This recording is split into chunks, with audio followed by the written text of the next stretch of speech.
44 years after its 1990 debut, the late comedian sitcom is routinely ranked as one of the best of all-time TV finales due to its unexpected conclusion. Bob Newhart, who died on July 18th at age 94, wasn't considered a wild and crazy guy. Quite the opposite, in fact. At the start of his stand-up career, he was billed as the button-down mind, and in the decades that followed, he perfected a poker-faced, slightly anxious, absolutely non-emphatic delivery. He was a meter needle that barely moved left or right. But that doesn't mean he didn't know and appreciate wildness and craziness.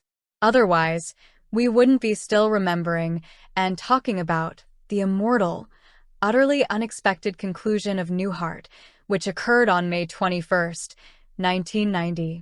With roughly 3 minutes to go in the final episode of his second CBS sitcom, Vermont innkeeper Dick Loudon, Newhart, wakes up in bed, switches on the light, and turns to his wife Joanna, Mary Fran, to tell her that he's just had the strangest dream. But it isn't Joanna or Mary Fran. Switching on a second light, the woman beside Dick reveals herself to be Suzanne Pleshette, making a surprise return as Emily, the wife from Newhart's first CBS series, The Bob Newhart Show, 1972 to 1978, on which he played Chicago psychologist Bob Hartley. In fact, we're back in the Hartleys' Chicago bedroom, meaning that the entire run of Newhart was a dream. Dick Loudon was just some crazy blip in Bob Hartley's unconsciousness. The public and critical response was rapturous and continues to be. This is routinely ranked as one of the best of all TV finales. At the very least, it was a wonderful joke, conceived, Newhart said, by his wife Ginny, that's done no harm to the memory of either the Bob Newhart Show or Newhart. But it was also an inspired gambit that raised the stakes for how inventive a series finale should or could be. No one worried about the metaphysics of Newhart's twist. This wasn't the ending of Lost, thank goodness, but it did upend one satisfaction traditionally offered to an audience watching a hit show as it bid farewell, an assumption that the characters would pretty much continue on their way into the indefinite future and, perhaps, someday be reunited for a Netflix reboot. Think of it this way. Without Newhart's precedent, would we have had 1998's still controversial Seinfeld finale, which saw Jerry, Elaine, Kramer, and George jailed for their solipsistic contempt for anyone else? Or, more recently, Seinfeld co-creator Larry David's elaborately plotted jailhouse finale to HBO's Curb Your Enthusiasm? It was a finale that commented on the finale of a different show. The Newhart finale was also, in a way that would have been better appreciated at the time, a good-humored nod to two other series that had blindsided audiences with fantasy switcheroos. NBC's hospital drama St. Elsewhere ended in 1988 with the revelation that the whole show had unfolded in the imagination of a boy with autism. The audience reception was not rapturous.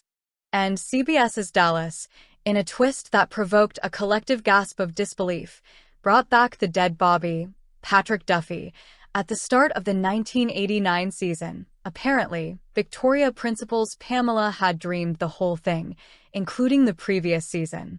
Newhart showed how to do this sort of thing right. It's good to remember, though, that Newhart had been giving rein to its own strain of absurd humor long before Plechette's nutty cameo.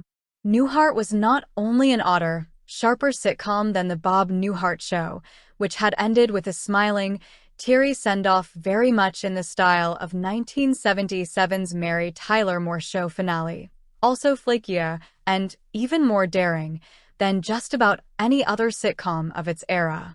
No other show had a running gag as inexplicable as the three backwoods brothers Larry, Daryl, and Daryl. Hi, I'm Larry.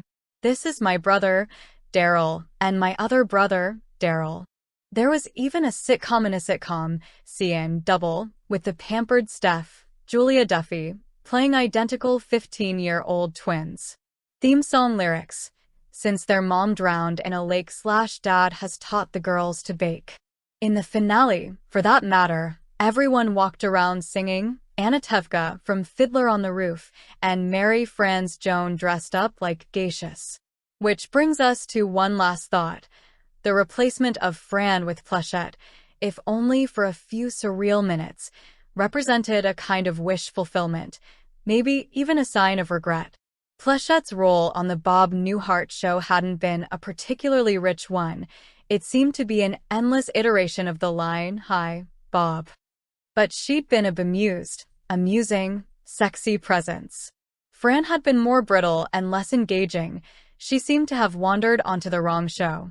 The Newhart finale, in an oblique way, wrote her out of the series. It was the television equivalent of targeted DNA repair. Newhart can be streamed on Prime Video.